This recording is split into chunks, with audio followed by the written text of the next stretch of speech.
Hi, my name is Yuri, and I would like to talk to you about the book that I read for my contemporary lit project. The name of the book is Gifts. The author is Nuruddin Farah. He is Somali. Here's a picture of him. English is not his first language, but he writes all of his work in English, which I find very impressive, especially considering how well written this book is. Very beautifully written. Um, I would also say, before I get into the main content of this monologue, I would also like to say that this book is not your typical novel. It doesn't introduce you to some characters, then there's not like a complication and then a climax and then a resolution. No, it's more like, I would describe it, there's no climax or resolution. I would say it's more like you're stepping into the main character's life, watching what occurs for a moment, for some time, and then stepping out. It's a happy ending, but there's definitely no like climax or resolution, which I find interesting. He also conveys this story in a very unique and entertaining, interesting way, for sure. He is not just chapter reading about the person's story. No, he uses dreams and visions and newspaper articles, short stories, fables, all sorts of things to really bring his message and the entire story in general to light, which is pretty creative to me. But anyway, this is a very political and philosophical book. Mr. Farr's opinion is littered throughout the entire story, but so as you read, you're not only being entertained, but you're also being enlightened, not only on Somali culture and general African culture, but also on political affairs, especially those between the first world and the third world. I would like to focus on, in this monologue, on the relationship between the main character, Denaya, and the relationship that she has with another main character, Bosaso. When the story begins, Denaya is beginning to develop a relationship with Bosaso, who she knew before the story began, but at this point, she's seeing him more, she's thinking about him more. It's obvious that they like each other, but at this point, just nothing has happened between them. Denaya, and from my interpretation of the book, Denaya represents the third world. Bosaso represents the first world. Denaya is a perfect representation of the third world for so many reasons. Her gender alone, in my opinion, would be the gender of choice for a third nation when trying to represent some qualities that someone might attribute to a third world nation. Historically, women have been subordinate, exploited, and just generally oppressed relative to men. And while Bosaso, who represents the third or the first world, he is that dominant male figure. He also is a good representation of the first world because he is wealthy. He is very well educated, being educated abroad and also living abroad for many years in the United States, and I believe it said Europe and Canada perhaps, but for sure the United States. He lived in New York, but he's very culturally sophisticated, and he's definitely in the position to give gifts, which is very important to note because of this story's theme. Denia, on the other hand, is not in the position to give gifts, but instead she's in the position to receive gifts. However, Denia, I want to add, is a representation of not only the third world, but of what the third world should and could be. And her relationship to Basaso is a potential relationship between the third and the first world, what it should and could be. So, unlike the third world, who is always in the position to receive gifts in the form of aid from first world nations, Denia doesn't receive gifts lightly at all. She is very skeptical on who she will receive gifts from, and as far as what that this gift represents and how it's going to affect her and her household. She is very aware that, as the author is trying to tell us throughout the story, gifts are not the definition of a gift varies, and more often than not, gifts are not free. Gifts are not really a gift. Gifts come at a cost, and this cost could be many things. Sometimes it's literal indebtedness. Sometimes it's simply a sense of like a loss of dignity and pride because you're dependent and needy, because you're always receiving gifts. And these are qualities of third world nations that Denia resists. Denia will only receive gifts from her beloved brother Abshir, who he's also wealthy and educated like Basaso. But unlike Basaso in the beginning of the story, she does not love Basaso and she does not trust him. She does not know him. And therefore, she's not going to receive gifts from him. And when she does receive gifts such as a ride, Basaso throughout the story will offer her rides to go to work and things like that. She will only accept that ride if she knows that she can give something in return. She'll only accept that ride if she knows she can, for example, invite her over to her house and cook dinner for him, which she does. And Basaso, as I said, is always in a position to give. He always does offer Denia gifts. And he's also in the position to not give if he wanted to not give, which also is depicted in the story when his late wife's family, his late wife's sister in particular, comes to his home while Denia is over there. And so Denia, she witnessed the whole thing. His late wife's sister came over to get some money from Basaso because they were living off of Basaso's aid to pay rent and things like that. And Basaso was tired of it. He didn't want to give anymore. And he denied the money to his late wife's sister.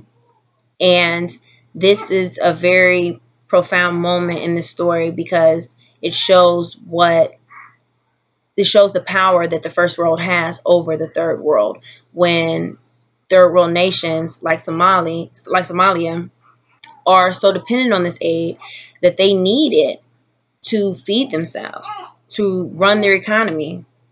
And so that was another thing that showed me that Basaso, who Basaso and Denaya represented to Mr. Farah, and who he was trying to portray them as through this story.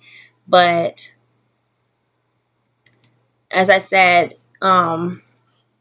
this is a potential relationship between the third world and the first world that Denaya and Basaso's relationship represents. And so there's a sense of optimism for the state of the world today that Mr. Farah seems hopeful of. I will read to you a passage from page 135. It's the third paragraph down, where Denaya is beginning to love and trust Basaso. And at this point, their relationship is developing into something very special. I'm just going to read it to you and then elaborate on it. Okay. So, and it's referring to Basaso when it says he. He gained courage and began taking more and bolder decisions, speaking of filling their evenings and empty late afternoons with activities. We would do this, he would say. We would do that. We would learn to swim. We would go out to restaurants. We would learn how to drive vehicles in the hope of becoming independent, no longer in need of being given gifts, lifts, or even pestered by terrible men.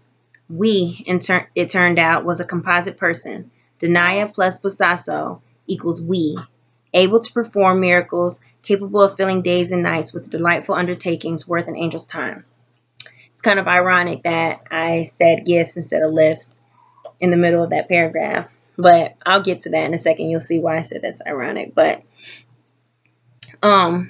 this was a very powerful passage that I just read, because every step of the way, Mr. Farah is representing something with his words through Denaya and Basaso's relationship and the things that they plan to do together. So I'm going to go over it again, but give you my interpretation. It says, we would do this, he would say. We would do that. We would learn to swim. We would go out to restaurants. We would learn how to drive vehicles. I'm going to stop there and say that I believe that Mr. Farah is showing us that through the collaboration of the first world and the third world, there's the potential of progress, and not through aid, but through a collaboration and a sincere desire to help and learn out of love and trust. And by working together, the third and first world could help the third world become more innovative, more ambitious, and in general just more productive.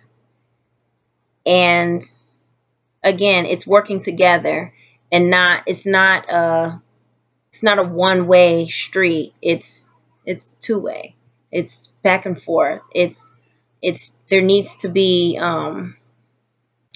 love and trust there in order for there to be progress, because these gifts in the form of aid are not necessarily done or are not done out of love and trust, as Mr. Farah is trying to say throughout the story. And I can read another passage to illustrate that as well. But anyways, let me go on. In the hope of becoming independent, no longer in need of being given lifts or even pestered by terrible men. This is so important as well. In the hope of becoming independent, obviously, if you are sustaining your nation on the aid of foreign countries, then you're not independent. And that is an issue in many third world nations. No longer in need of being given lifts, which lifts represents gifts. No longer in need of being given a handout or even pestered by terrible men. And this means so much too, as it goes hand in hand with being the one receiving the gifts. When you're always that one being in need and having to receive in order to sustain, and never being in the position to give or give back, then you are in a very vulnerable position. You are in a position to be conquered and exploited. Things that have happened to the entire continent of Africa at one point. And I really feel like Mr. Farah is warning us of this vulnerable state and just how dangerous it is. We, it turned out, was a composite person. Denia plus Bosaso equals we. I don't think Mr. Farah is undermining the issues of poverty and starvation and things like that go on in some third world countries. But he is suggesting that this collaboration of the third and first world could be a solution. And to what extent would its effects reach? He's not saying so much, but he's giving us an idea that it could definitely have some very positive benefits. The last sentence goes on to say, able to perform miracles, capable of filling days and nights with delightful undertakings worth an angel's time. And I just think that's beautiful. The idea of our world, the third world and the first world, coming together as one world, one beautiful, harmonious world. I think that's just a beautiful idea. And I really wonder if we can honestly say we've ever given that a try wholeheartedly. I don't think we have, not on a grand scale. And honestly, I'm not a political person. I don't know how much what that would really consist of, bringing that collaboration of the third and first world in a harmonious symphony in which there's learning and there's progress taking place, and all out of love and trust. But I think it's worth contemplating and hopefully one day pursuing. I mean, I think it's a beautiful idea what Mr. Farah is trying to convey to us. I do want to say, let me see if I can share with you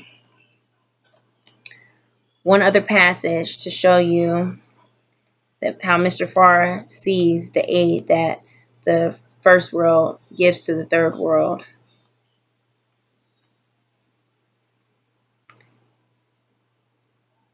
Well, I wasn't expecting to read that passage at first, but I can just describe it to you. But basically, there's a passage where a Danish woman gives this fine china to Bosaso's late wife. It's a flashback. She's not alive ever in the story, but gives this fine china to Bosaso's late wife, and during the course of this gift giving, which, by the way, she charged them $10 for, which in Somali cash, they said is something like a whole month's salary for a senior person or something like that. But it's not, it was expensive. Bosaso was just rich, and that's why he was able to afford that. But she considered it a gift because in Europe, that fine china would be worth much more than $10. But this Danish woman gives this fine china to Bosaso's late wife, and they go into this philosophical discussion about the concept of gift giving, and they start talking about the aid that European nations give to Somali, and other African countries. And Basasso's late wife, she asked the Danish woman, she said, what did she say? She said, why do you give these gifts? Why do you give this aid? And the Danish woman said, because you don't have it. And all she said, her name is Yusur, all she said was, that's ridiculous. And she knew it was ridiculous because she knew that there was a lot more to the gift giving than just a simple, oh, you need it, and so I'm giving it to you. And it reflected in the fact that China was given at a cost. And it also reflected in the fact that the Danish woman, she looked at African people as less than her. She spoke to your sir in a very condescending manner. And it's because she's in the position to give gifts and your sir is not. Well, technically your sir is, but she represents the African people. So, in other words, the European nations are in a position to give, but the African nations are not. Anyways, there's one thing I do want to share with you guys that I was not able to figure out in this extended metaphor that Mr. Farah created in this novel. About halfway through the book, there's an infant that is, at first we think that the infant is found, but come to find out, Danaya's oldest daughter, Nasiba, she actually unofficially adopted the girl from her friend who had a baby out of wedlock. And she brought the baby home. Nasiba brought the baby home to Danaya. And Danaya decided to take this baby into her home and raise it as her own. And at this point, Basasso decides, he offers to be a co-responsible, and they agree. And it is at this point that Danaya and Basasso's relationship really takes off. They just spending time with each other because of the infant helps the relationship to grow. It builds that trust and that love for each other. And for sure, the baby represented that centerpiece, or just that thing that brought the two of them together. Even later, after the baby dies, the baby ends up dying before the end of the story. But they refer to the baby in that way, that the baby was what brought them together.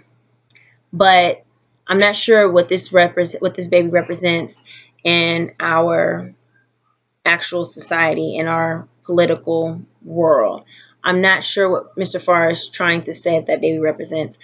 Again, the baby died before Danaya and Basasso even decided that they were going to get married, which they decided to do it by the end of the story.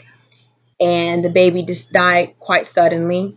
It seemed like it died, like he died from sudden death, sudden infant death syndrome or something, because we're not given a reason why the baby died. Just the baby was asleep, and when someone finally checked on the baby was dead.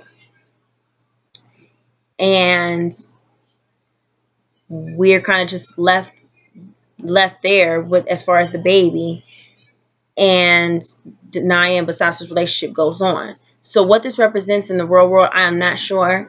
If you have any ideas, perhaps I didn't give you enough information on the story for you to really get some good ideas, but just by what I gave you, if you have any ideas what this infant may have represented in our real society, please feel free to share that. I'll be interested to hear your input. And if you have any other general comments on this monologue, I'm more than happy to hear what you have to say. This was fun doing this with you guys, and I wish you guys a wonderful summer, and take care.